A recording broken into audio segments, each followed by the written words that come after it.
మరో breaking news చూస్తున్నాం. మేడ్చల్ జిల్లా బోడప్పల్ ఈస్ట్ బాలాజీ హిల్స్ లో దారుణం చోటు చేసుకుంది. ఓ భర్త భార్యను అతి దారుణంగా ముక్కలు ముక్కలుగా హత్య చేసి మూసి నదిలో పడేసిన ఘటన బోడప్పల్ వెలుగు చూసింది. వికారాబాద్ కామారెడ్డిగూడకి చెందిన యాదవ కులానికి చెందిన స్వాతి అలియాస్ జ్యోతి అదే గ్రామానికి చెందిన శ్యామల మహేందర్ రెడ్డిని ప్రేమ వివాహం చేసుకుంది.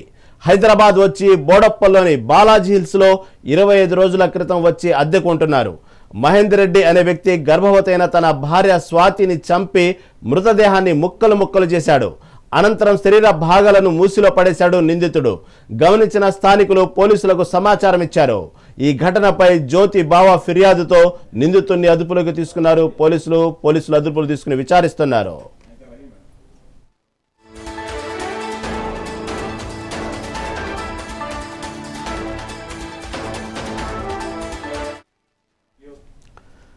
మేడ్చల్ జిల్లా బోడప్పల్ ఈస్ట్ బాలాజీ హిల్స్ లో దారుణం చోటు చేసుకుంది.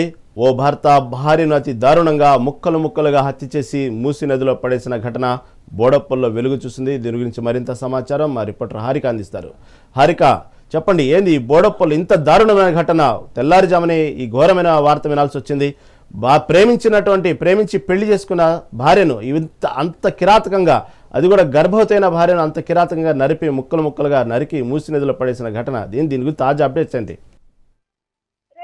అంటే ఈ మేడిపల్లి పిఎస్ పరిధిలో ఈ బాలాజీ హిల్స్ లో ఈ ఘటన అయితే చోటు చేసుకుంది. ప్రేమించి పెళ్లి చేసుకున్నారు భార్య భర్తలు.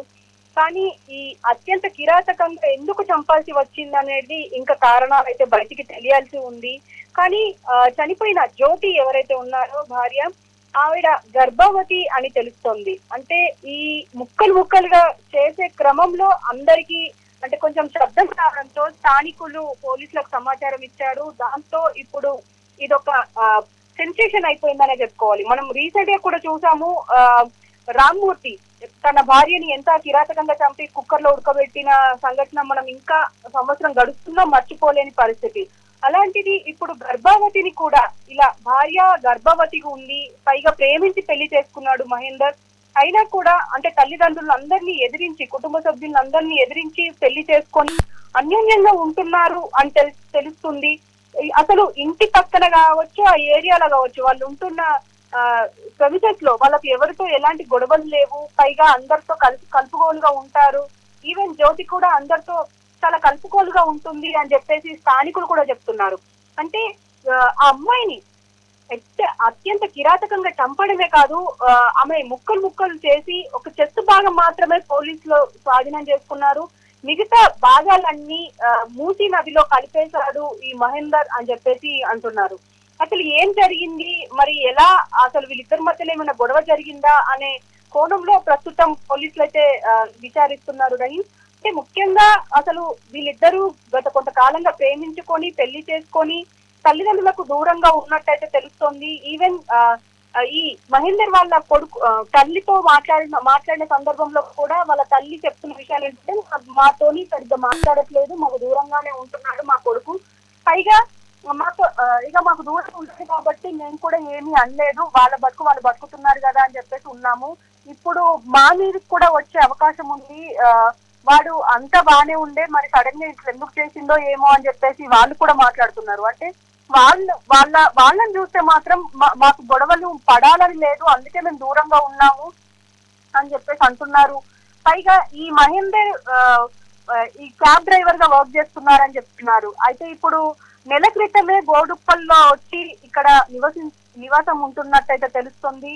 పైగా గర్భవతి కావడంతో చాలా ట్రీట్మెంట్ చేయించడం, మంచిగా చూసుకోవడం ఇవన్నీ చేసేవాడు అని చెప్పేసి కూడా స్థానికులు చెప్తున్నారు. కానీ వీళ్ళిద్దరి మధ్యలో మరి ఎలాంటి గొడవ స్టార్ట్ అయ్యింది, ఎలా అయ్యింది, ఇప్పుడు ఎలా ఎండ్ అయ్యింది అనేది మాత్రం ఇంకా పోలీసులు విచారిస్తున్నారు. రహీం, పైగా ఇప్పుడు మృతురాలి బావ ఇప్పుడు కేసు నమోదు చేశారు. ఎట్టి పరిస్థితుల్లో వదిలిపెట్టేది లేదు అని చెప్పేసి అంటున్నారు. రహీం, ఇటీవలే ఈ మధ్యనే బోడప్పలో ఒక 25 రోజుల క్రితం మాత్రమే ఆ ఇంటికి అద్దెకు తీసుకుని అక్కడ నివాసం ఉంటున్నారు అనేటువంటి వార్త తెలుస్తూ ఉంది. మరి అక్కడ పరిసర ప్రాంతాల ప్రజలు వీళ్ళ గురించి ఏమైనా సమాచారం ఇచ్చారా? ఎలా ఈ అనుమానం ఎలా వచ్చింది, ఎవరు చూశారు, దానికి సంబంధించి అంటే కేవలం 25 రోజుల క్రితమే అక్కడ అద్దెకు దిగినటువంటి విషయంలో అక్కడ పరిస్థితులను బట్టి అక్కడ ఉన్నటువంటి చుట్టుపక్కల ప్రాంత నివాసం ఉన్న ప్రజలు ఏమంటున్నారు, వీళ్ళ గురించి ఏమైనా అలాంటి ఏమైనా అప్డేట్ ఉందా? అంటే 1 month బ్యాకే వీళ్ళు వచ్చి ఇక్కడ నివాసం ఉంటున్నప్పటికీ అందరితోని అంటే ఈ 1 month స్పాన్ ఈ 30 రోజుల్లోనే చాలా మందితోని మాట్లాడడం, వాళ్ళతో కలిసిపోవడం, అంటే ఇరుగు పొరుగు వాళ్ళతోని ఎలా ఇంటరాక్ట్ అవ్వాలో తను ఇంటరాక్ట్ అవుతూ చాలా హ్యాపీ పర్సన్ అని చెప్పేసి కూడా చెప్తున్నారు. కానీ ఇప్పుడు ఈ అమ్మాయిని చంపిన తర్వాత తన ముక్కలుగా తన బాడీని చూస్తున్న సమయంలో అలాగే బయటికి గది నుంచి పెద్ద పెద్ద శబ్దాలు రావడంతో ఈ చుట్టుపక్కల వాళ్ళు వెళ్లి పోలీసులకు సమాచారం ఇచ్చినట్టయితే తెలుస్తోంది. పైగా ఈ కామారెడ్డి గూడకు చెందిన వాళ్ళుగా గుర్తిస్తున్నారు పోలీసులు ఈ జ్యోతి మహేందర్ రెడ్డి. పైగా అక్కడే ప్రేమించుకొని అందరినీ ఎదిరించి వచ్చి ఇక్కడ పెళ్లి చేసుకొని ఇక్కడే కాపురం ఉంటున్నట్టయితే తెలుస్తోంది. పైగా ఇతను క్యాబ్ డ్రైవర్ గా వర్క్ చేస్తున్నట్టయితే తెలుస్తుంది రహీం. అంటే ఇప్పుడు వాళ్ళ మధ్య గొడవ ఎలాంటిది వచ్చింది, పైగా వీళ్ళిద్దరికి మధ్య అసలు ఎలాంటి గొడవలు ఉండే, అసలు గొడవలు లేవు అని చెప్పేసి స్థానికులు అంటున్నారు. ఎందుకంటే అన్యోన్యంగా ఉండేవాళ్ళు, తిరగడం వెళ్ళడం, వీకెండ్స్ బయటికి వెళ్ళడం, పైగా దగ్గరుండి ట్రీట్మెంట్ కూడా చేయించేవాడు అని చెప్పేసి అంటున్నారు. పైగా సడన్ గా మరి ఏం జరిగింది అనేది ఇంతవరకు బయటికి రాలేదు.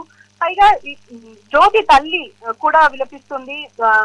కొన్ని రోజులు అయితే నాకు మనమరాలో వచ్చేది, ఇప్పుడు నా బిడ్డనే లేకుండా చేసిండు, ముందు నా బిడ్డను దూరం చేసిండు, ఇప్పుడు మొత్తానికే దూరం చేసిండు శాశ్వతంగా అని చెప్పేసి ఆమె విలపిస్తుంది.